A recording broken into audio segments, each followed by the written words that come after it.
નમસ્કાર દર્શક મિત્રો, આપણે કેટલીક કહેવતોથી પરિચિત છીએ. આમ છતાં આ ચર્ચા શરૂ કરતા પહેલા જરા ફરી એકવાર પરિચિત થઈ જઈએ. એક કહેવત ચાર્વાક મુનિ ઉપરથી છે. એવું કહે છે કે યાવત જીવમ સુખમ જીવેત ઋણમ કૃત્વા ગ્રતમ પીવેત. મજા કરો તમે તમારે, અને દેવું થાય એની વાંધો નહીં. કોના આપ્યા ને તમારે બાકી રહી ગયા, એટલે દેવું કરીને પણ ઘી પીવું, આવું ચાર્વાક મુનિએ કહ્યું છે. અત્યારે તો આપણને ચોખ્ખું ઘી મળતું નથી ને પીએ તો પચતું પણ નથી, પણ આવું એક જમાનામાં કહેવાયું છે. બીજી એક ફિલોસોફરની ઉક્તિ છે કે what you have is not something like what you have inherited from the heaven.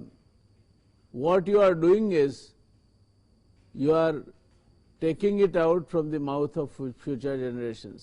તમે કંઈ ઉપરથી બધો વારસો લઈને આવ્યા નથી, પણ તમે જે કરો છો એ આવનાર પેઢીના મોંમાંથી કોળીઓ કાઢી લેવાનું કામ કરો છો. આવું એક ફિલોસોફરે કહ્યું છે. અને આ બધાની વચ્ચે આજની ચર્ચા ગુમરાવાની છે. આજની ચર્ચાનો મુદ્દો છે એ હજુ ગઈકાલે જ ઊભો થયો છે. ભારત સરકારે એના કેટલાક અસેટ વેચવા કાઢ્યા છે. અસેટ એટલે મિલકતો. હવે નાણામંત્રી કહે છે કે તો વેચવાના નથી, તો ભાડે આપવાના છે, પછી આવક ઊભી થઈ જાય પછી પાછા લઈ જઈશું. નાણામંત્રીનું આવું વિધાન છે. પહેલા આવ્યું છાપામાં એવું આવ્યું કે આ બધા અસેટ્સ વેચવાના છે. સામાન્ય માણસને સમજણ ના પડે એવી બાબતો છે, એટલે નિષ્ણાત જોઈએ. જ્યારે સામાન્ય માણસને ખ્યાલ ના આવે કોઈ બાબતનો, તો જે તે વિષયના નિષ્ણાત પાસેથી આપણે માર્ગદર્શન મેળવવું જોઈએ. અને જ્ઞાન જ્યાં છે ત્યાંથી લેવામાં કોઈ લાજ શરમ નથી. દોસ્તો, દેશમાં શરૂ થયેલી આર્થિક મુશ્કેલીઓ અને મંદી ને કોરોનાએ વધુ વકરાવી છે. હવે કોરોના એ વધુ વકરાવી એનું એક બીજું કારણ એ છે કે કોરોનાના કારણે કેટલીક આર્થિક પ્રવૃત્તિઓ થંભી ગઈ હતી. લોકડાઉન થયું, લોકડાઉનના કારણે ઉદ્યોગો બંધ થઈ ગયા, ટ્રેનો બંધ થઈ ગઈ, બસો બંધ થઈ ગઈ, જે શ્રમિકો હતા એ પોતપોતાના દેશમાં ચાલ્યા ગયા. એટલે સરવાળે પહેલું ક્વાર્ટર ગયા વર્ષનું 2020નું એપ્રિલથી જૂનનું ક્વાર્ટર, એમાં આપણો જીડીપી -24% ઘટ્યો. અને સરવાળે આ વર્ષે એ ઘટતો ઘટતો લગભગ 10%ની આજુબાજુ રહ્યો.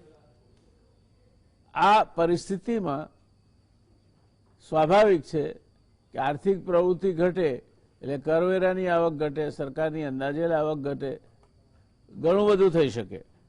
અને એટલે સરકારે હમણાં આ બધા પ્રોત્સાહન પેકેજો જાહેર કર્યા.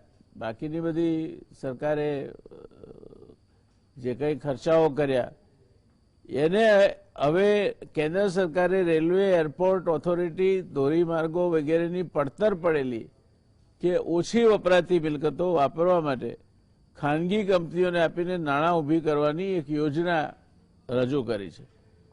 અને આ યોજનાનું નામ આપ્યું છે નેશનલ મોનેટાઇઝેશન પાઇપલાઇન.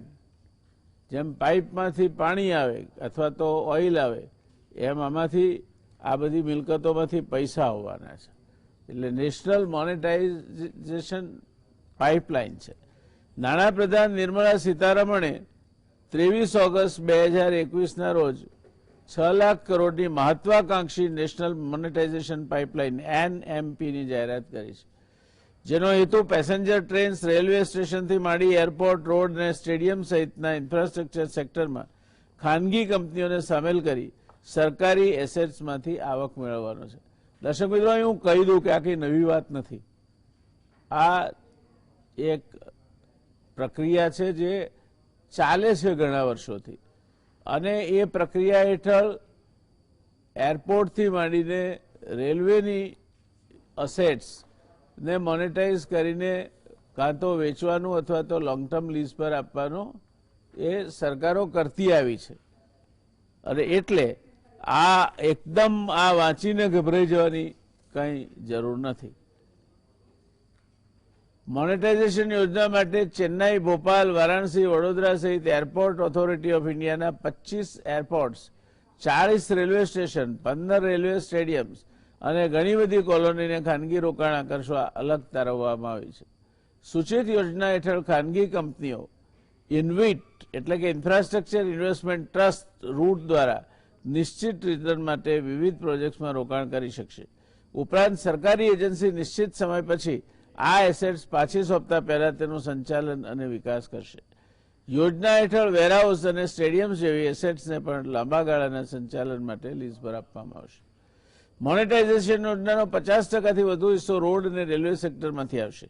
દેખીતી રીતે કેટલીક નફો કરતી કેટલીક સરકારી કંપનીઓના વિનિવેશના મોદી સરકારના નિર્ણયની થયેલી આકરી ટીકાઓથી ચેતી ગયેલા નાણામંત્રીએ ભારપૂર્વક સ્પષ્ટતા કરતા જણાવ્યું છે કે અહીં સહેજ પણ ગૂંચવાડો રહેવો જોઈએ નહીં. સરકાર એસેટ્સ વેચી રહી છે એવું નથી. આ બ્રાઉનફિલ્ડ એસેટ્સ છે જે સરકારની માલિકી હેઠળ જ રહેશે. એટલે બ્રાઉનફિલ્ડ એટલે નથી વપરાતા એવા ટૂંકમાં પડી રહેલા એસેટ છે જે સરકારની માલિકી હેઠળ જ રહેશે. તેમણે વધુમાં જણાવ્યું કે સમગ્ર પ્રક્રિયામાં માલિકી કે જમીનની કોઈ ટ્રાન્સફર નહીં થાય. એનએમપીમાં બ્રાઉનફિલ્ડ ઇન્ફ્રા એસેટ્સમાં રોકાણ આકર્ષવાની યોજના છે. આ એવી એસેટ્સ છે જે વણવપરાયેલી છે અથવા જેનું સંપૂર્ણ મોનેટાઇઝેશન થયું નથી. આવી એસેટમાં ખાનગી રોકાણ આકર્ષીને તેમાંથી વધુ સારી આવક મેળવી શકાશે. ખાનગી ભાગીદારોએ નિયત સમય પછી સરકારે મિલકત પરત સુપરત કરી દેવાની રહેશે. આવા મોનેટાઇઝેશન દ્વારા જે સ્ત્રોત પ્રાપ્ત થશે તેનું ઇન્ફ્રાસ્ટ્રક્ચરમાં રોકાણ કરાશે. વિગતોમાં હું નથી જતો કારણ કે આપણી પાસે સરકાર સંપત્તિ કઈ વેચીને કેટલા નાણાં એકઠી કરવાની છે એની સંપૂર્ણ અભ્યાસ સાથેની એક વરિષ્ઠ ટીમ આપણી સાથે જોડાઈ છે. આપણી સાથે સ્ટુડિયોમાં છે ડૉક્ટર હેમંતકુમાર શાહ. ગુજરાત સમાચાર ટેલિવિઝનના દર્શક મિત્રોને એમની કોઈ ઓળખાણ જરૂરી નથી. અર્થશાસ્ત્રી છે અને આંકડાઓની આરપાર જોવાની ભગવાને એમને ગજબની શક્તિ આપી છે. એટલે આંકડાઓની આરપાર જોયા કરે છે. આપણે આંકડાઓ જોઈને અટકી જઈએ છીએ પણ હેમંતભાઈ આંકડાની આરપાર જુએ છે. અમલદત્તભાઈ ધ્રુવ ચાર્ટર્ડ એકાઉન્ટન્ટ છે, આઈઆઈએમના ગ્રેજ્યુએટ છે અને ઘણી બધી કંપનીઓના સલાહકાર છે. અને ખાસ એમને એટલા માટે નિમંત્ર્યા છે કે આ મોનેટાઇઝેશન અને આ જે કંઈ અસ્ક્યામતોને લાંબા ગાળા માટે જે કઈ રીતે આપવાની છે તે આપીને 6 લાખ કરોડ ઊભા કરવાની જે ભારત સરકારની યોજના છે તેને એ કઈ રીતે જુએ છે. દિનેશભાઈ વોરા आर्थिक और राजकीय समीक्षक है. आप इंडियन रेवेन्यू सर्विस में भी काम कर चुके हैं. गवर्नमेंट ट्रेनिंग इंस्टीट्यूट और मैनेजमेंट इंस्टीट्यूट से ताल्लुक रखते हैं. 25 साल से ज़्यादा फैकल्टी की हैसियत से उनकी महारत है और अनुभव है. और 18 जितने पुस्तक उन्होंने 5 भाषा में लिखे हैं. वो खुद भी एक अपनी चैनल चलाते हैं और विविध समय पे विविध सत्यों को उजागर करने का काम करते हैं. आप तीनों का मैं गुजरात समाचार टेलीविज़न पे स्वागत करता हूँ. और आज जो हम विषय लेकर आए हैं उस विषय में आपकी विद्वता और आपकी समझ के मुताबिक मुझे विश्वास है कि आने वाले करीब 50 मिनट में हम ये जो निर्मला सीतारमण ने बात कही है उसको करीब करीब समझ सकेंगे. शुरुआत हम करेंगे अमलदत्त भाई आपसे. आप तो गुजराती छो, हिंदी बोलवानी टेव पड़ी गई ते चालू रही. पर आपने शू लागे छे 6 लाख करोड़ उभा करवाना ब्राउनफील्ड एसेट्स ये पहला तो मने ब्राउनी जेवुं लाग्युं. આ બ્રાઉનફિલ્ડ એસેટ્સ એટલે શું અને એમાંથી 6 લાખ કરોડ ઉભા કરાશે એ બાબતમાં એક નાણાકીય નિષ્ણાત તરીકે આપે શું કહેવું છે? બ્રાઉનફિલ્ડ એસેટ ઇન્ટરનેશનલ જે ઇન્વેસ્ટર્સ છે, વર્લ્ડ બેંક છે, રેટિંગ એજન્સી છે, એ બધાની સામે થોડા બ્રાઉની આપણી તરફ ખેંચવા માટેની આ એક વાત છે. 6 લાખ કરોડ કેટલા વર્ષમાં? કંઈ બી 4 વર્ષમાં લગભગ. એનો અર્થ કે 1 લાખથી 1.5 લાખ કરોડ દરેક વર્ષની આપણી વાત છે. આ તો આપણું બજેટ પણ કહે છે જ. અને વર્ષોથી નારાયણભાઈ જોઈએ તો 1991થી આપણે પ્રાઇવેટાઇઝેશન કે ડિસઇન્વેસ્ટમેન્ટની વાત ચાલુ કરેલી. વર્ષો નેક્સ્ટ યર 6, 7, 8 વર્ષ સુધી દરેક બજેટમાં આપણે જોતા આવ્યા છીએ કે 10,000 કરોડનું ડિસઇન્વેસ્ટમેન્ટ થશે. Budget estimate 10,000, actual 0. Budget estimate 10,000, actual 0. એ સતત 1990 અને 98, 99 લગી એ જ 91થી 99 આ જ હાલત રહી. ત્યાર પછી જરાક એમાં જોર આવ્યું અને હમણાં છેલ્લા 4-5 વર્ષથી એના ઉપર જરા વધારે ભાર આપવામાં આવે છે. એનું મુખ્ય કારણ તો એ જ છે કે આપણે જો બજેટ જોઈએ છે અને એવરી યર આપણે એના વિશે ચર્ચા કરવાની તક મળતી આવી છે, તો રેવન્યુ, એક્સપેન્સ અને ઇન્ટરેસ્ટ અને રિપેમેન્ટ બાદ કર્યા પછી આપણી સરકાર પાસે ઇન્ફ્રાસ્ટ્રક્ચરમાં ઇન્વેસ્ટ કરવા માટેના પૈસા રહેતા નથી. અને છતાં પણ ઇન્ફ્રાસ્ટ્રક્ચર જરૂરી છે. એટલે ઇન્ટરનેશનલ એજન્સીને બધાએ કહ્યું કે આ દેશને જો તમારે આ ગતિએ આગળ વધવાની તમે જે વાત કરો છો એ જો તમારે કરવું હોય તમારે ઇન્ફ્રાસ્ટ્રક્ચર ઇમ્પ્રૂવ કરવું પડશે. રોડ બિલ્ડિંગ, રેલવે બધું કરવું સરકાર માને છે. અને એટલા માટે 1 લાખ, 1.5 લાખ કરોડનું પ્રોવિઝન આ વખતે કર્યું. દે આર ક્વાઇટ કોન્ફિડન્ટ કે અમે કરીશું. હજી લગી કંઈ ખાસ થયું નથી અને થયું લાગતું પણ નથી. પણ એને વધારે પુશ આપવા માટે આ એક યોજના મૂકવામાં આવી છે. હવે આ જે ડિસઇન્વેસ્ટમેન્ટ છે એક રીતે નથી થતું, આમાં 4-5 રીતે કરવાની આમાં વાત છે. આ પહેલી વાર સમજાવ્યું છે એટલે એ સારી વાત છે કે આટલી ટ્રાન્સપરન્સી આવી. તો એક તો તમે એક્સ્ટ્રા લેન્ડ પડ્યો તમે વેચી કાઢો, એ તમારું ડિસઇન્વેસ્ટમેન્ટ થયું. બીજું કે તમારી પાસે જો કોઈ કંપની હોય, BHEL છે, ONGC છે, તો એ કંપનીની અંદર કોઈ ઇન્વેસ્ટરને કહો કે ભાઈ તમે પણ થોડા શેર લો, એટલે મારા અત્યારે જે 60% શેર છે એ ઘટીને 40 થશે. એટલે એ રીતે પણ એ કંપનીની અંદર પૈસા આવે. એ પણ એક જાતનું તમારું મોનેટાઇઝેશન ઓફ ધી એસેટ થયું. ત્રીજું કે આ મારી એસેટ છે ભાઈ, તું સંભાળ. 5 વર્ષ, 10 વર્ષ, 25 વર્ષ લગી તમે આની અંદર તમે આ ધંધો તમે આગળ વધારો અને એને માટે તમે અમને પૈસા આપો, એ અમે તમને રાઈટ આપીએ આ એસેટ એક્સપ્લોઇટ કરવાનો અને એમાં જે પ્રોફિટ થાય. તો એ એક જાતની એક નવી method, it's a financial engineering by which you are getting some money from the international sources. એટલે આ બધા સોર્સિસ અત્યારે તો મારા હિસાબે જો કહેવતની વાત છે તો ભેંસ ભાગોળે અને છાશ છાગોળે. કારણ કે આ તો ફક્ત 6 લાખ કરોડ એવરી 5 વર્ષની અંદર અમે કરવાના છીએ એવી એનાઉન્સમેન્ટ થઈ. પણ આમાંથી તમે કઈ એસેટને કેવી રીતે મોનેટાઇઝ કરો છો એના વિશે હજી ઇવન કાંત સાહેબના ગઈકાલના ઇન્ટરવ્યુમાં પણ એની એવું ક્લેરિટી આવી નથી. એમણે કહ્યું કે દરેકે દરેક મિનિસ્ટ્રીને અમે લોકોએ કહ્યું છે અને એ મિનિસ્ટ્રી દ્વારા આની અંદર એક્શન લેવામાં આવશે. પણ હવે વર્ષ પૂરું થવા આવ્યું સાહેબ, ઓગસ્ટ તો પૂરો થયો, સપ્ટેમ્બર આવ્યું. You have two spell out કે આની અંદર અમે આ રીતે, હજી તમારું એર ઇન્ડિયાનું પણ ઠેકાણું પડ્યું નથી.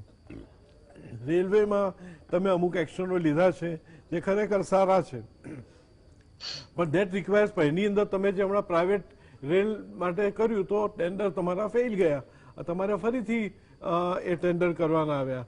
એર ઇન્ડિયા માટે કર્યું તો એની અંદર પણ 2-3 વાર તમે ફેલ ગયા. હવે કન્ડિશન વધારે સારી કરી અને તમે, એટલે આ એક ઓબ્જેક્ટિવ બહુ સારો તમે નક્કી કર્યો છે, તમે રોડમેપ નક્કી કર્યો છે, પણ ડિટેલિંગ ઘણી કરવાની છે. જે ઓપોઝિશન કહી રહી છે કે તમે એસેટ વેચી રહ્યા છો, આ એસેટ વેચી નથી રહ્યા, તમે એસેટની સાથે રમી રહ્યા છો. અને આ એક ડેન્જરસ રમત છે. આની અંદર જો તમે કોઈ કોન્ટ્રાક્ટ જરા ઢીલો કર્યો તો જેમ ભાડવાત તમારું ઘર પચાવીને બેસી જાય છે. એવી રીતે જેની સાથે તમે કોન્ટ્રાક્ટ કરશો એ આની અંદર ખૂબ જ લાભ લઈ શકે. તો તમારે કોન્ટ્રાક્ટ તમે કેવી રીતે કરો છો, એની વેલ્યુએશન તમે કેવી રીતે મૂકો છો, અને તમે એને ઇમ્પ્લિમેન્ટેશન તમે કેવી રીતે જુઓ છો, એના ઉપર આખી રમત રચાયેલી છે. એના વિશે અત્યારે હજી કોઈ પણ પદાર્થ કે કોઈ લાઇટ મૂકવામાં આવી નથી. આ ખૂબ જ અગત્યની વસ્તુ છે, કારણ કે ભૂતકાળની અંદર આ કેવી રીતે પ્રાઇવેટાઇઝેશન કરવું એનું નામ બહુ સરસ મૂક્યું છે. ડિસઇન્વેસ્ટમેન્ટ ઇન્ડસ્ટ્રીની જગ્યાએ તમે એસેટ ની એફિશિયન્સી યુઝ કરવાનું જે નામ આપ્યું છે, નામ ઇઝ વેરી ગુડ. પણ એ તમારે એ એસેટ મેનેજમેન્ટ ઉપર જે છે, તો મારા હિસાબે you need a special task force which will monitor these type of contracts, which will monitor that whether this privatization is taking place in the desired direction. ભૂતકાળની અંદર ખરાબ અનુભવો થયા હશે અને ભવિષ્યમાં ખરાબ જ થશે એમ ચાલી ના રહેવાય. 40 વર્ષથી હોકીમાં હારતા આવ્યા તો હોકી રમવાનું બંધ નહોતું કર્યું. એવી રીતે ભૂતકાળની અંદર અને ભવિષ્યથી બીકથી તમે કાંઈ ના કરો એ ખોટું છે. તમે આ 6 લાખ કરોડનું આજે એનાઉન્સમેન્ટ કરી એ બહુ જ સારી છે, પણ હવે મહેરબાની કરીને implement it in the desired direction which you are setting yourself to. Asset તમે આપવાના નથી કહો એ જુદી વાત છે, એસેટ તો નથી આપી, પણ મેનેજમેન્ટ તમે જો મેનેજમેન્ટ આપો તો you have to put into terms and condition that it is managed also in a desired manner.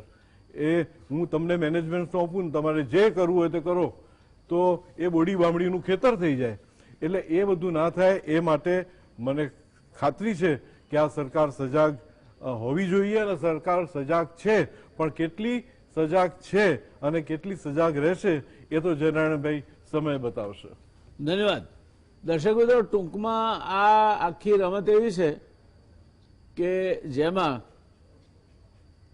તમને આપણે સરસ મજાની ગુજરાતી બીજી કહેવત કહીએ કે લાડી પાડી નીવડે વખાણ. એટલે અત્યારે તો આ એક ઇન્ટેન્ટ છે, આ દિશામાં સરકાર જવા માંગે છે.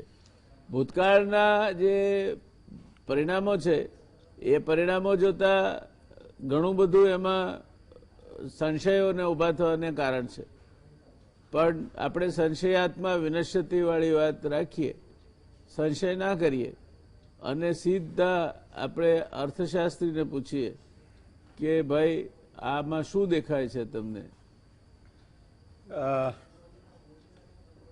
કેન્દ્ર સરકારે જાહેર કર્યું કે 6 લાખ કરોડ રૂપિયાનું એસેટ મોનેટાઇઝેશન થશે. આમ જુઓ તો મને આમાં કશું ખોટું નથી લાગતું.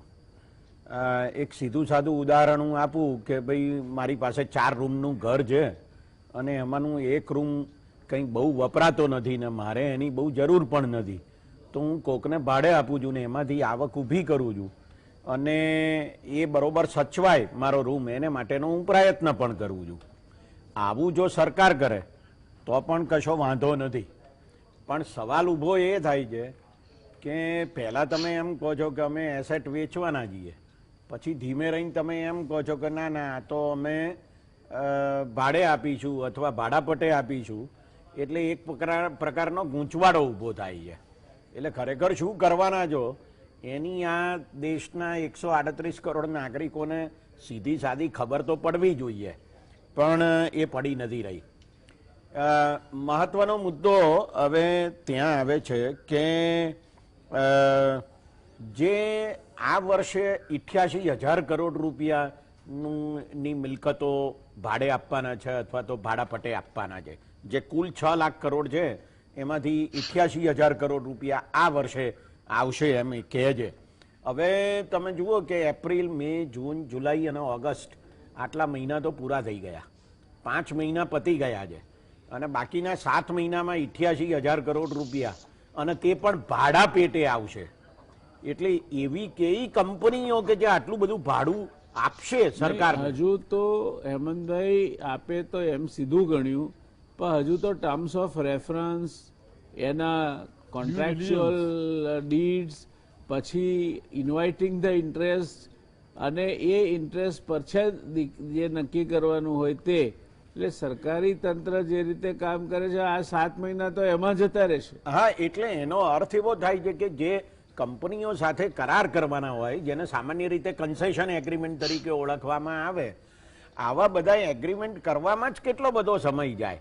અને બીજું એ કે તમે 1 લાખ, 1.5 લાખ, 1.25 લાખ કરોડ રૂપિયાનું ભાડું વસૂલ કરો, તો એટલું બધું ભાડું આપનારી કેટલી કંપનીઓ હશે કે જે આટલું બધું ભાડું ચૂકવશે? એ કંઈ બહુ સમજમાં આવતું નથી, સિવાય કે તમે મિલકત વેચવાનું કામ કરો. મને એમ લાગે છે કે આમાં એવું પણ કહ્યું છે પાછું નાણાપ્રધાને કે આપણે એફડીઆઈને પણ આમાં આકર્ષીશું, એવું પણ કહ્યું છે. હવે એક બાજુ તમે એમ કહો છો કે આત્મનિર્ભર ભારત બનાવવું છે, બીજી બાજુ તમે એમ કહો છો કે વિદેશી કંપનીઓને આપણે બોલાવવી છે. હવે આ દેશમાં અત્યારે લગભગ 3800 જેટલી વિદેશી કંપનીઓ છે જ કે જે જુદી જુદી વસ્તુઓ અને સેવાઓનું ઉત્પાદન કરે છે. હવે એક નિષ્ણાતે તો એવું કીધું છે કે foreign direct investment is equal to foreign date index. જેટલું વિદેશી રોકાણ આવે છે એ વિદેશી દેવું છે એમ સમજવું જોઈએ. હવે આપણે અત્યારે લગભગ 560 અબજ ડોલરનું વિદેશી દેવું છે, ભલે આપણી પાસે 620 અબજ ડોલર ભેગા થયા હોય, તો આપણે શું ખરેખર વિદેશી દેવું વધારી રહ્યા છીએ આ એસેટ મોનેટાઇઝેશન પ્લાન કરીને? એના વિશે પણ થોડુંક વિચારવું જોઈએ. એમ કહેવામાં આવ્યું છે, એમણે 12 મંત્રાલયો છે, 20 પ્રકારની અસ્કામતો છે કે જેને માટે આ બધી યોજના તૈયાર કરવામાં આવી છે. એમ પણ કહેવામાં આવ્યું છે કે 26 જેટલા રાજ્યોની સરકારોએ રાજ્યોની પોતાની જે મિલકતો છે એને માટે પણ જો આવી યોજનાઓ બનાવશે અને એમાંથી એ પૈસા કમાશે તો એમાં 33% રકમ કેન્દ્ર સરકાર વધારાના બેનિફિટ તરીકે આપશે. હવે સરકાર અત્યારે જીએસટી નું કોમ્પેન્સેશન આપવામાં ધાંધિયા કરે છે રાજ્ય સરકારોને, તો એ વધારાના 33% રકમ કેવી રીતે? એટલે 6 લાખની 33%, માની લો કે આખા બધા રાજ્યોની 6 લાખ કરોડ રૂપિયાની એસેટ મોનેટાઇઝેશન થાય તો સરકારે 2 લાખ કરોડ રૂપિયા આપવાના ઊભા થાય. તો આવું એ કેવી રીતે કરશે એ કંઈ સમજાતું નથી. વાત સાચી છે બિલકુલ કે 1991માં આપણે ખાનગીકરણની નીતિની શરૂઆત કરી, ઉદારીકરણ અને વૈશ્વિકીકરણની સાથે. પણ એ વખતે પણ જેને સ્ટ્રેટેજિક સેલ કહેવામાં આવે છે એવું વ્યૂહાત્મક વેચાણ સરસ મજાનું નામ આપ્યું અને 100% જેટલી શેર મૂડી ઇક્વિટી કેપિટલ વેચી મારવાની ને આખી કંપની વેચી મારવાની. એમાં જે પ્રોબ્લેમ ઊભો થયો હતો તે શાનો થયો હતો? એસેટ વેલ્યુએશનનો થયો હતો. ઘણી કંપનીઓમાં એમ કે કંપની 1000-1200 કરોડ રૂપિયાની હોય ને તમે 250 કરોડ 300 કરોડમાં કંપની ખાનગી કંપનીને વેચી મારો, તો અહીંયા જેમાંથી ભાડું 100 કરોડ રૂપિયા મળી શકે એમ હોય અને તમે 10 કરોડ કે 20 કરોડમાં આપશો તો શું થશે? આવા સંજોગો ઊભા થવાની શક્યતાઓ ખરી કે કેમ? એટલે મને એવું લાગે છે કે આ આખી યોજના માટે કોઈ નિશ્ચિત ધોરણો ઊભા કરવામાં આવ્યા હોય એવું તો અત્યારે કશું દેખાતું નથી. કોઈ રેગ્યુલેટરી ઓથોરિટી ઊભી કરવામાં આવી હોય એવું પણ આપણને અત્યારે દેખાતું નથી. એટલે મને લાગે છે કે આ આખું આમ જાણે શું કહેવાય કે એક વિચાર આવ્યો છે, તુક્કો આવ્યો છે અને આપણે કરી નાખીએ એમ કરીને આખી વાત અહીંયા મૂકવામાં આવી છે એવું મને લાગે છે. બીજો સવાલ એવો ઊભો થાય છે કે સરકાર ભાડે આપીને જ વિકાસ કરી શકે, સરકાર વેચીને જ વિકાસ કરી શકે, એવો જે આખો ખ્યાલ છે એ ખ્યાલમાં પણ કંઈક સુધારો કરવાની આવશ્યકતા છે. સરકાર પોતે આ ના કરી શકે. 34,83,000 કરોડ રૂપિયાનું ચાલુ વર્ષનું બજેટ છે, એમાંથી થોડીક રકમ સરકાર પોતે પણ એના વિકાસને માટે વાપરી શકે. ચોક્કસ બીજાને ભાડે આપી શકાય, ભાડા પટે પણ આપી શકાય ને વેચી પણ શકાય. હું તો જો વધારાની હોય તો વેચી પણ શકાય, એનો પણ વાંધો નથી. પણ સવાલ એ છે કે એમાં પછી પારદર્શિતા છે કે કેમ, એમાં એકાઉન્ટેબિલિટી છે કે કેમ?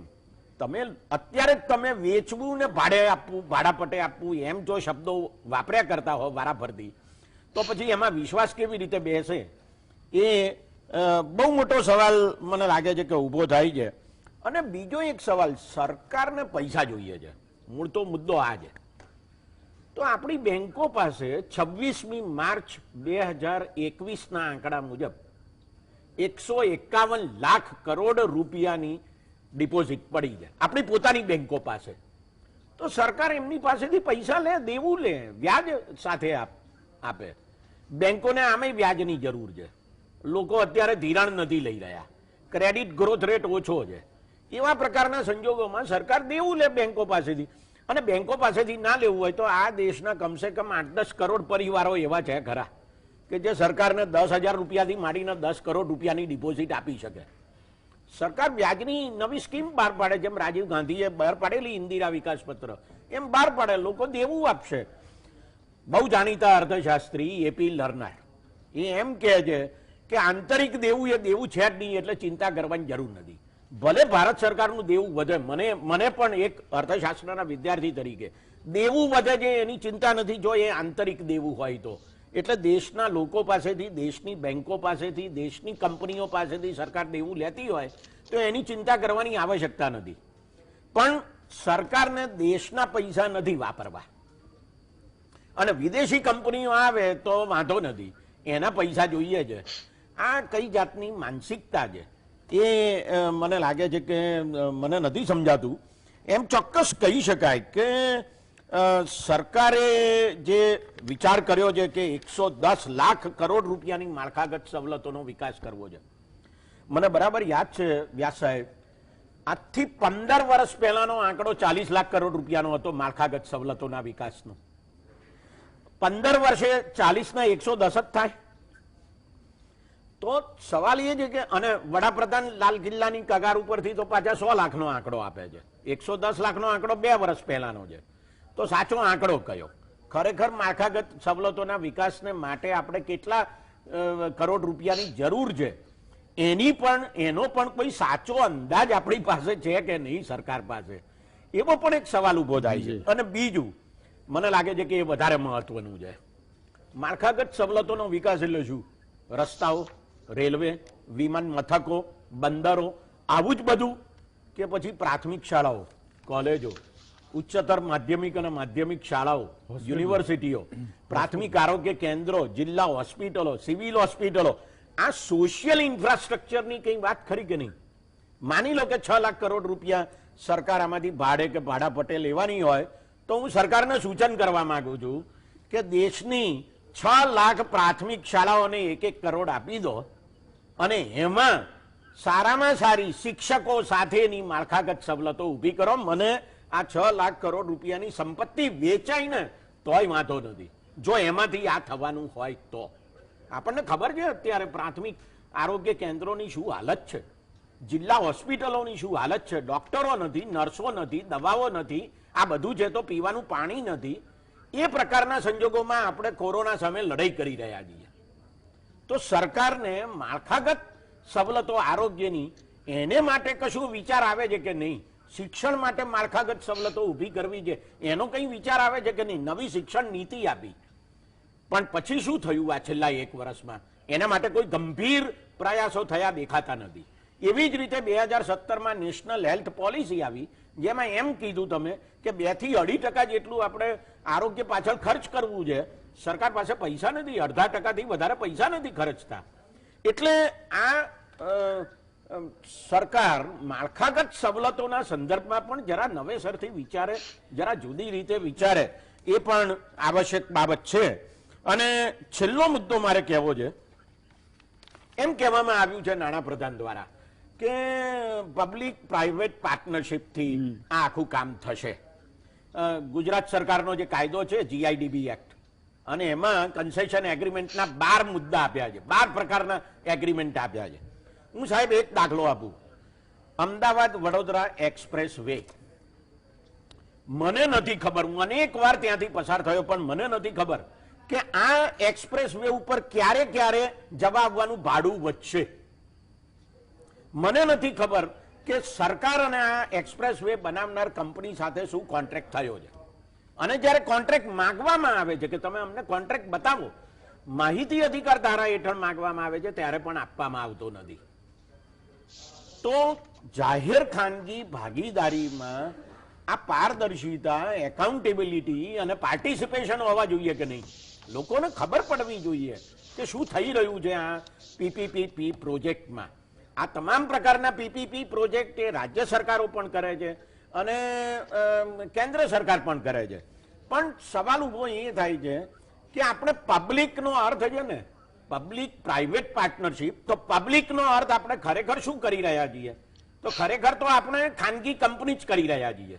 એટલે ખરેખર એ પબ્લિક પ્રાઇવેટ પાર્ટનરશિપ નથી, પણ પ્રાઇવેટ પ્રાઇવેટ પાર્ટનરશિપ બની જાય છે. તો લોકોની મિલકતો છે આ. સરકારે કરવેરાથી પૈસા ભેગા કર્યા, સરકારે લોકો પાસેથી દેવું લીધું અને આ બધી મિલકતો ઊભી થઈ છે. તો લોકોને આપો આ મિલકતો. તમે એમ કહેશો કે અમે તો ઓએનજીસી ના શેર વેચ્યા, આઈઓસી ના શેર વેચ્યા, આવી 40 જેટલી કંપનીઓના શેર વેચી દીધા અને લોકો પાસે લોકોને ભાગીદાર બનાવ્યા. પણ કયા લોકોને ભાગીદાર બનાવ્યા? દેશમાં 3 કરોડ લોકો એવા છે જે સક્રિય રીતે શેર બજારમાં ભાગ લે છે. તો તમે દેશના 3 કરોડ લોકોને ભાગીદાર બનાવો છો, 138 કરોડ લોકોને નહીં. આ મને લાગે છે કે પાયાના સવાલો છે. સરકારી મિલકતો જ્યારે ભાડા પટ્ટે આપવાનો કે વેચવાનો વિચાર કરવામાં આવતો હોય. જી હેમંતભાઈ, મને લાગે છે કે આગળની વાત આપણે next time I come to you. Dinesh ji, आपके पास आना चाहूंगा. समय ब्रेक के पहले थोड़ा कम है, मगर फिर उसके बाद भी आपकी बात हम चालू रखेंगे. जी. ये जो पूरा मसला है, 6 लाख करोड़ रुपए एसेट्स बेच के सरकार, बेच के नहीं कहेंगे हम, एसेट्स का विनिमय करके सरकार खड़े करना चाहती है. एसेट्स की जो अल्टीमेट ओनरशिप सरकार में रहेगी. कहीं लिखा है लॉन्ग टर्म का मतलब क्या होता है वो भी पता नहीं चलता है. ये है क्या पूरा मसला? आपकी नजर में पूरा मसला क्या है? व्यास जी नमस्कार, और दर्शक मित्रों को भी मेरा नमस्कार. मसला तो बहुत बड़ा है, छोटा नहीं है. और हेमंत भाई ने, ध्रुव साहब ने काफी चीजें डिटेल में ऑलरेडी बता दी हैं इसके अंदर. उनको मैं रिपीट नहीं करूंगा, लेकिन मैं कुछ मुद्दे जरूर उठाना चाहूंगा. पहला मुद्दा ये है कि हिंदुस्तान के इतिहास में ये डिसीजन एक मेगा डिसीजन के रूप में देखा जा रहा है. इतना बड़ा डिसीजन जहां से आप ऑलमोस्ट 6 लाख करोड़ की पाइपलाइन तैयार कर रहे हैं, आप इतना भी नहीं सोचते कि उसके लिए हम पार्लियामेंट में इसको डिस्कस कर लें? पार्लियामेंट है किसके लिए? संसद है. ये सारे एसेट्स जो कि 13 क्षेत्रों की बात हो रही है, ये सरकार इसकी मालिक नहीं है. सरकार कस्टोडियन है, मालिक देश की जनता है. तो देश की जनता से पूछना, यानी कि संसद से कुछ इसके ऊपर डिस्कशन करना, डेलिब्रेशन करना, क्या सरकार ने जरूरी नहीं समझा? माना सरकार के पास अधिकार हैं, लेकिन जब भी बड़े निर्णय लिए जाते हैं तो उन पर डिसीजंस जो होते हैं वो एक कोलैबोरेटिव डिसीजंस होते हैं, देश के हित में जो होते हैं. दूसरी बात, एक जनरल परसेप्शन बना हुआ है कि पीएसयूज या सरकारी कर्मचारी जो हैं उनकी एफिशिएंसी इतनी नहीं है. उस पर मैं आता हूं. उससे पहले, क्या उन कर्मचारियों से बात की गई किसी भी किस्म की कि हाँ भाई, आपके जो एसेट्स हैं उसको हम किराए पर दे रहे हैं, तो आप पर उसका क्या असर पड़ेगा? तो क्या उसका प्रॉफिट एंड लॉस कुछ निकाला गया है? मुझे ऐसी कोई खबर नहीं है. इवन भारतीय मजदूर संघ, जो कि आरएसएस का विंग है, उसने भी इसका विरोध किया है. अब किस लेवल तक विरोध है ये मैं नहीं कह सकता. क्वेश्चन ये है कि यहाँ एम्प्लॉइज भी हैं, यहाँ पर एक मेगा डिसीजन भी है, और यहाँ पर देखा जाए तो डेलिब्रेशंस की जरूरत थी, जिसको पूरी तरह से मिस आउट किया गया है. मैं ये भी देखना चाहूंगा कि कुछ ऐसे चैलेंजेस हैं यहाँ पर जो पिछले अनुभवों से निकल कर आते हैं, जहां पर ज्यादा पैसे चुकाकर या ज्यादा रेस में आके कुछ एसेट्स एक्वायर कर लिए जाते हैं और बाद में उनका बुरा अनुभव सामने आता है. फिर वो कहते हैं हमको सरकार के पास जाके बचाओ. तो क्या आपने गैस और पेट्रोलियम की पाइपलाइंस के नेटवर्क में एग्जांपल के लिए कैपेसिटी यूटिलाइजेशन की कोई लेवल्स नियत किए हैं? क्या आपने सबसे बड़ा मुद्दा डिस्प्यूट रेजोल्यूशन मैकेनिज्म के बारे में सोचा है? एक ग्रे एरिया है, क्योंकि कल को जब डिस्प्यूट होंगे तो तब उसका रेजोल्यूशन कौन करेगा? एक बहुत इंपॉर्टेंट बात है कि सरकार को हमेशा एक खास किस्म की दखलंदाजी की आदत होती है दूसरों की कार्यप्रणाली में। तो इस बात की क्या गारंटी है कि सरकार की दखलंदाजी किराए पर देने के बाद भी कम नहीं हो गई? एक एग्जाम्पल देता हूं। इन 13 क्षेत्रों में पावर ट्रांसमिशन भी है और पावर जनरेशन भी है। जब आप पावर ट्रांसमिशन की बात करते हैं तो पावर ट्रांसमिशन किसान के पास भी जाता है, फैक्ट्री में भी जाता है, आम आदमी के घर में भी जाता है और कमर्शियल एस्टेब्लिशमेंट में भी जाता है। अगर वहां पे जिनके हाथ में किराए पर 25 साल के लिए ट्रांसमिशन का एक पर्टिकुलर एरिया आएगा, तो क्या उसको आप फिर इंटरफेयर करके मजबूर करेंगे कि उसको सब्सिडी दो, उसको फ्री दो, उसके पंप सेट फ्री चलेंगे और यहां से आप उसको निकालो? ये लेवल जो है इंटरफेरेंस के मुझे डराते हैं थोड़ा सा, क्योंकि यहां पर क्लैरिटी नाम की चीज नहीं है। अगर आप टर्म्स एंड कंडीशन भी सेट कर देंगे उसके यूटिलाइजेशन की, तो फिर कोई व्यक्ति किराए पे लेने के लिए आपके पास से लीज पर क्यों आएगा? ये मैंने एक एग्जांपल दिया। दूसरा एग्जांपल जैसे कि क्षेत्र है वेयर हाउसिंग का, जिसका मेरा पर्सनल बहुत अनुभव रहा है। यहां से कहते हैं कि 28,900 करोड़ आएगा। आपके पास वास्ट नंबर ऑफ एरियाज हैं वेयर हाउसिंग में, पोर्ट्स में, एयरपोर्ट्स में, जो ऑलरेडी प्राइवेट सेक्टर को या तो वाया या उनको डायरेक्टली सरकारी उपक्रमों के द्वारा किराए पर दिए जाते हैं और वो एफिशिएंटली काम भी करते हैं, ऐसा नहीं कि काम नहीं करते हैं। तो आप किस ढंग से उनको ये सोचते हैं कि अगर किराए पे दे देंगे तो उनमें हजारों लाखों कर्मचारी काम करते हैं, तो वो कहां जाएंगे?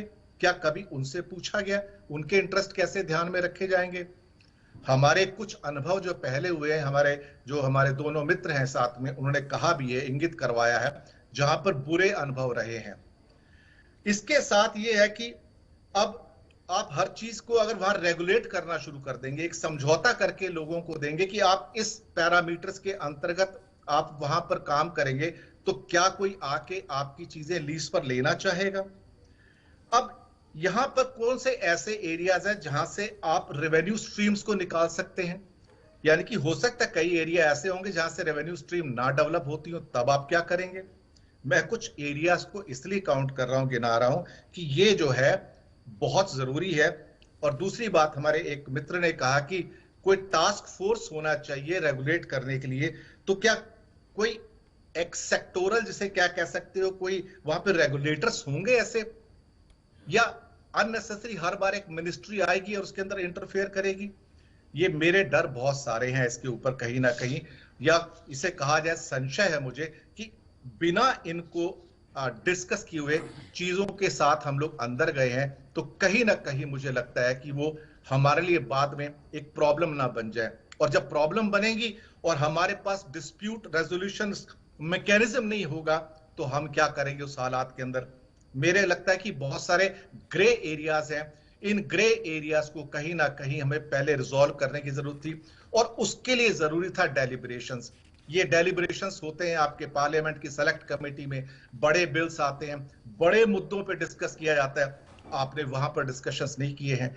अगर कहीं ना कहीं संसद में इसके ऊपर चर्चा होती, विरोधी दलों को बुलाकर इसके ऊपर एक मनन किया जाता, तो एक बेहतर पिक्चर यहां पर निकल सकती थी।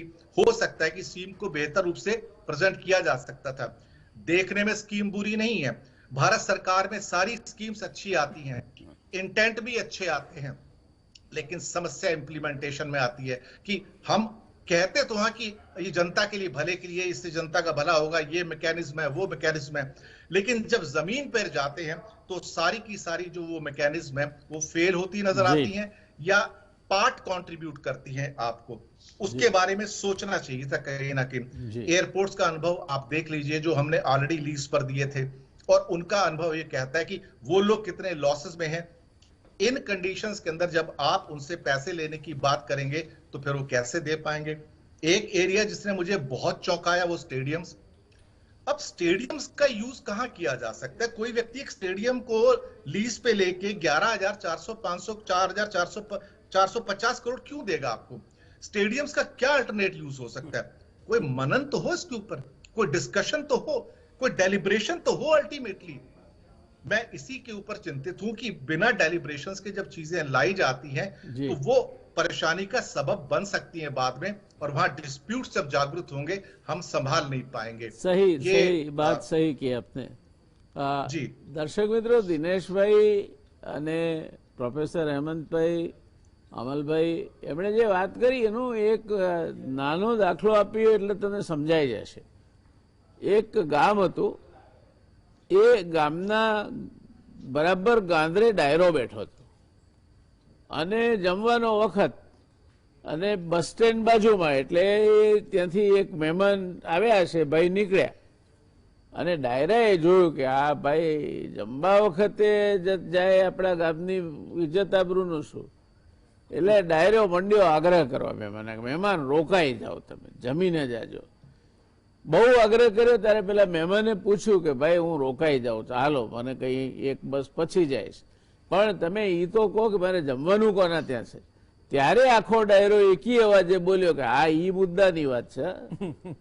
એટલે આ જમવાનું કોના ત્યાં છે એ વાત નક્કી નથી થઈ, એની આ બધી રામાયણ છે। હવે એ વાત નક્કી થાય, એ વાત પ્રમાણે પછી મહેમાન કોના ત્યાં જમવા જશે એ તો ભગવાન જાણે, ડાયરાને તો ખબર નથી।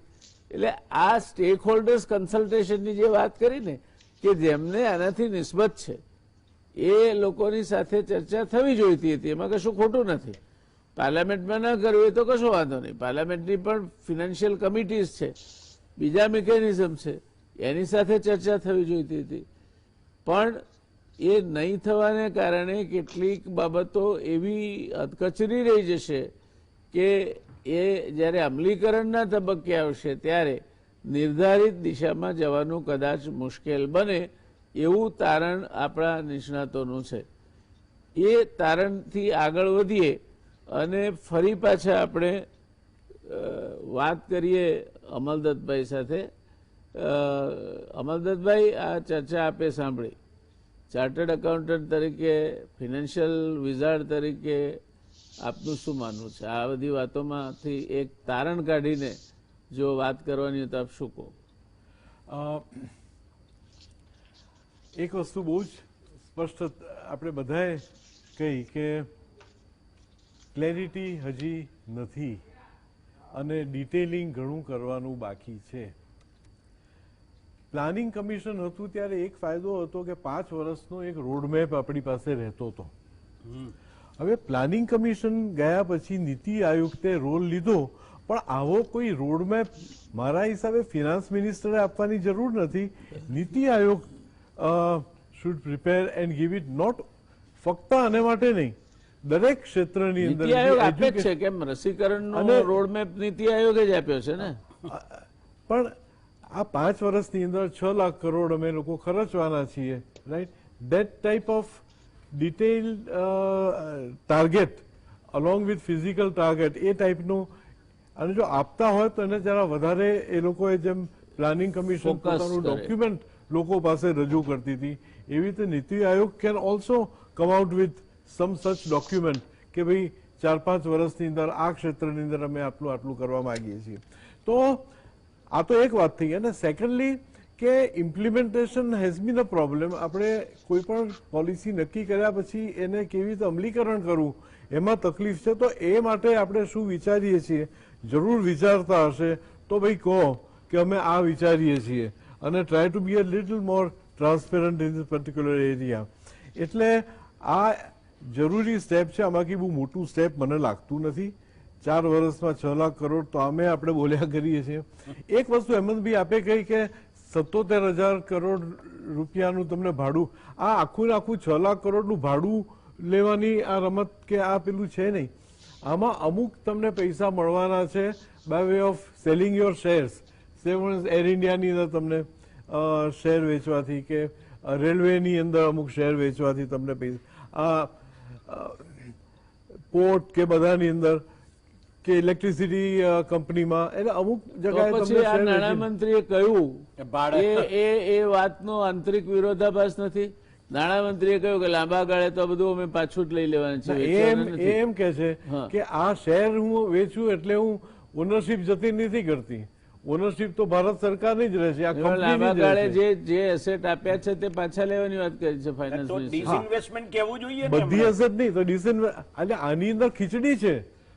અચ્છા, આની અંદર આ 6 લાખ કરોડમાં ખીચડી છે. અમુક એસેટ તમે વેચવાના છો, અમુક એસેટ ભાડે આપવાના છો, અને અમુક એસેટ જે કોર્પોરેટાઇઝ થઈ ગઈ છે એની અંદર તમે શેરો વેચી અને પૈસા લેવાના બધું છો. ભેગું છે. તો એ વસ્તુ એમણે ક્લિયર, એમણે અને એક ઓપન સ્ટેટમેન્ટ કર્યું કે ઓનરશીપ અમારી રહેવાની છે.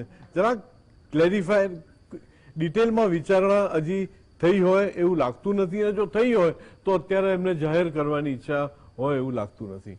એટલે હેમંતભાઈ, આ જાહેર કરવાની ઈચ્છા ના હોય એ કેટલા અંશે આપને વ્યાજબી જાહેર લાગે? કર્યું નથી.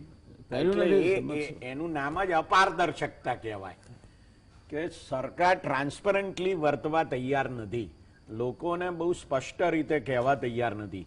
ચાલુ વર્ષના બજેટમાં 1,75,000 કરોડ રૂપિયાનું ડિસઇન્વેસ્ટમેન્ટની આવક થશે એવું લખેલું છે.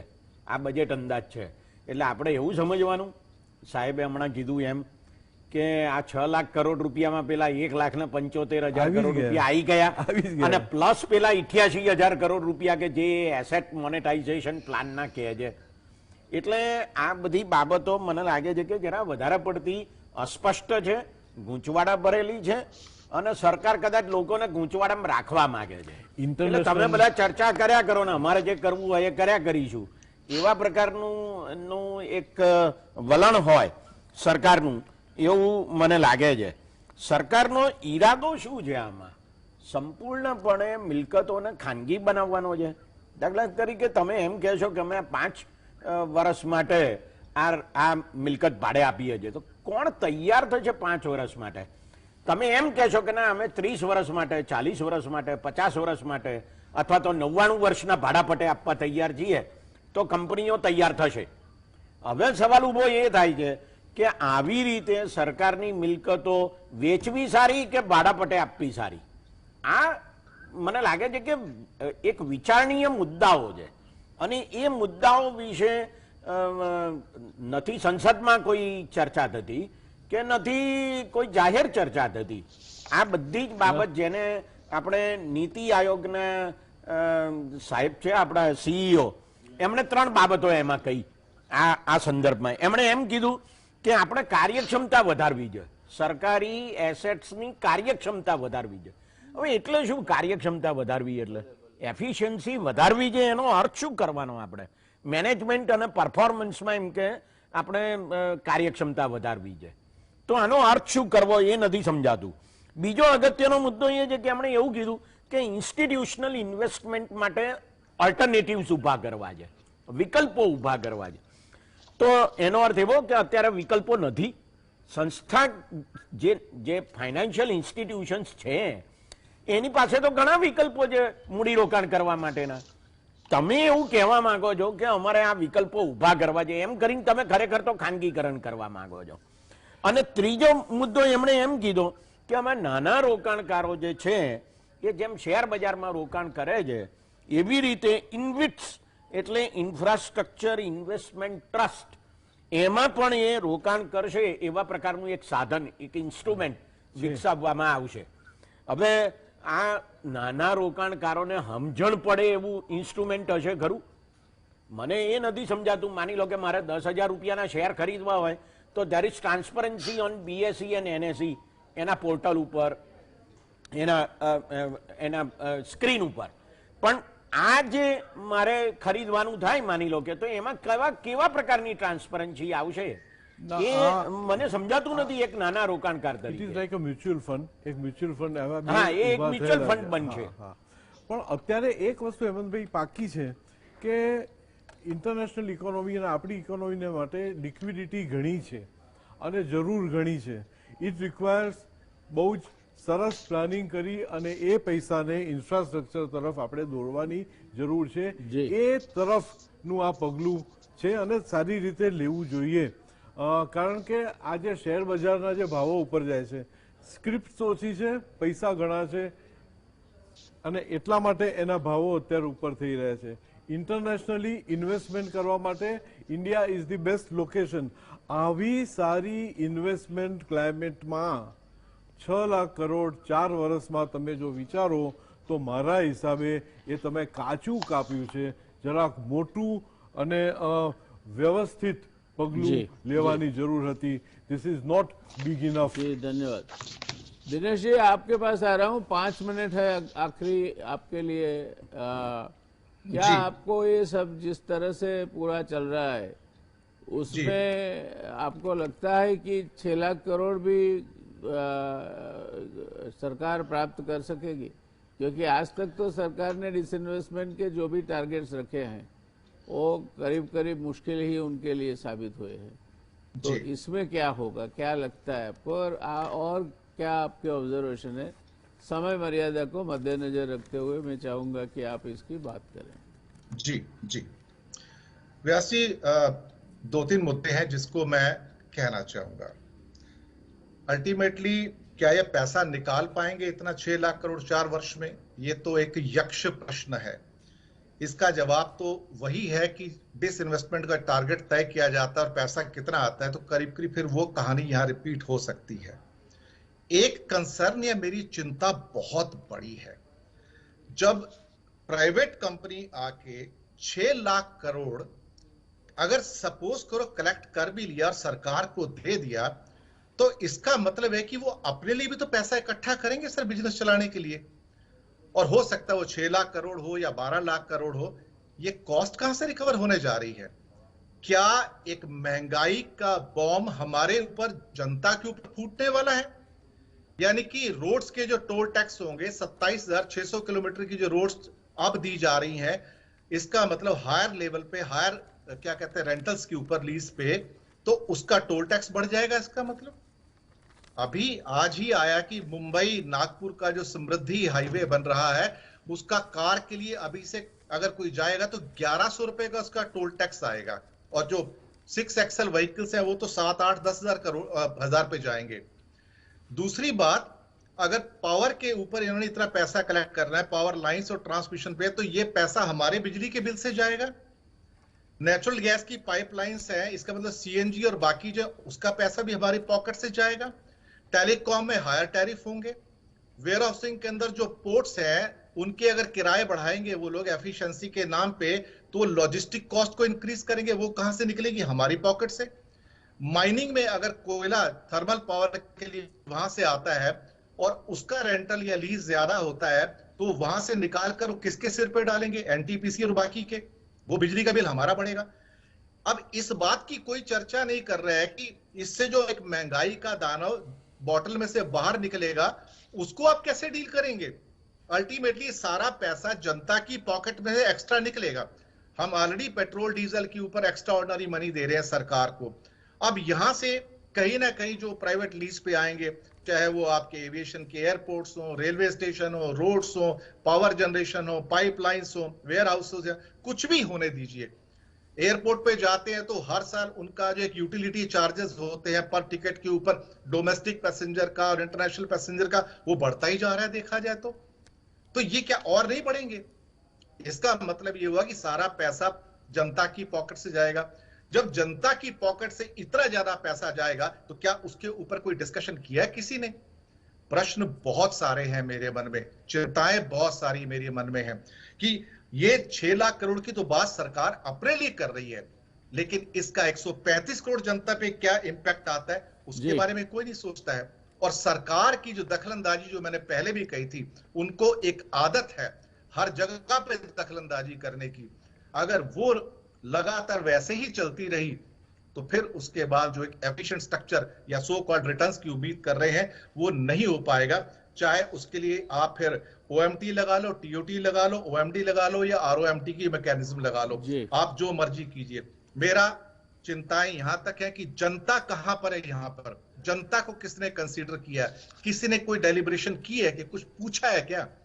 हम तो हाशिए पर हैं. हम से कौन पूछता है? संसद से नहीं. सही बात कही दिनेश जी आपने. समय मर्यादा मुझे बाध्य कर रही है, इसीलिए आपको मैं ज़्यादा समय नहीं दे पाया. काफ़ी मुद्दे आपने जो उठाए वो अहम मुद्दे हैं. દર્શક મિત્રો, પાયાની વાત એ છે કે આ 6 લાખ કરોડ જે લોકો આપશે એ દાનમાં તો આપવાના નથી, તો એ પણ એના ઉપર પોતાનું રિટર્ન લઈ અને પછી બાકીના ભાવ નક્કી કરશે ને. દિનેશની વાત આ છે. એટલે તમારા પર 6 લાખ કરોડનો બોજો નહીં પડે, એ કદાચ 9 લાખ કરોડનો પડે ને એથી વધારે પડે. આ વાત સમજવી પડશે તમારે, કારણ કે એક વખતે ટોલટેક્સ માટે ખાનગીકરણ તરીકે રોડ ભાડે અપાયો, પછી એનો ટોલટેક્સ કેટલો રહેશે, કારણ કે જે માણસ ભાડે લેશે એ કંઈ દાન દક્ષિણા માટે તો લેતો નથી, એના ઉપર એનો નફો ચડાવશે. એટલે સરવાળે આ દલાતરવાડીની વાડી જેવું થશે કે રીંગણ લઉં 2-4 કે ના લેને 10-12, અને પછી જનતાનો વારો આવશે ત્યારે એને દોરડે બાંધીને કૂવામાં ઊંધે લટકાવીને પૂછવામાં આવશે કે કુવા રે કુવા, તો કે બોલો અસરામ ભુવા, ડૂબકા 2 ખવડાવું કે 4 કે ના ખવડાવો 10-12. એટલે આ પરિસ્થિતિનું નિર્માણ થતું આ નિષ્ણાતોની ચર્ચામાં દેખાઈ રહ્યું છે. આપણે આશા રાખીએ એવું ન થાય, પણ એક વાત આપણે પણ સમજવી પડશે કે somebody wants the facility, somebody has to pay. આ વાત લક્ષ્યમાં રાખીને આપણે ચાલવું પડશે. સમય થયો છે અને આ ચર્ચાને આપણે અત્યારે અહીં જ વિરામ આપવો પડશે, પણ પ્રશ્નો ઘણા છે અને મેં જેમ કહ્યું તેમ લાડી પાડી નીવડે વખાણ અને પેલા મહેમાન કોનાતા જમવાના એ તો ડાયરાને ખબર જ નથી. એટલે આપણે આશા રાખીએ કે બધું સમૂહસૂત્ર પાર ઉતરે, નાણામંત્રીશ્રીના જે ઉદ્દેશો છે તે સિદ્ધ થાય અને સરવાળે જનહિતમાં દેશહિતમાં આ નાણાં જે હેતુ માટે લાવવાના છે તે આંતરમાળખાકીય સવલતો ઊભી કરવા માટે જ વપરાય. આટલી ભવિષ્યની અપેક્ષા સાથે આપણે આ ચર્ચાને અહીંયા સમાપન તરફ દોરી જઈએ છીએ. ત્રણેય નિષ્ણાતોએ ચર્ચામાં ભાગ લઈને એને રસપ્રદ બનાવી માટે ત્રણેય નિષ્ણાતોનો આભાર. ધન્યવાદ. શુભરાત્રિ.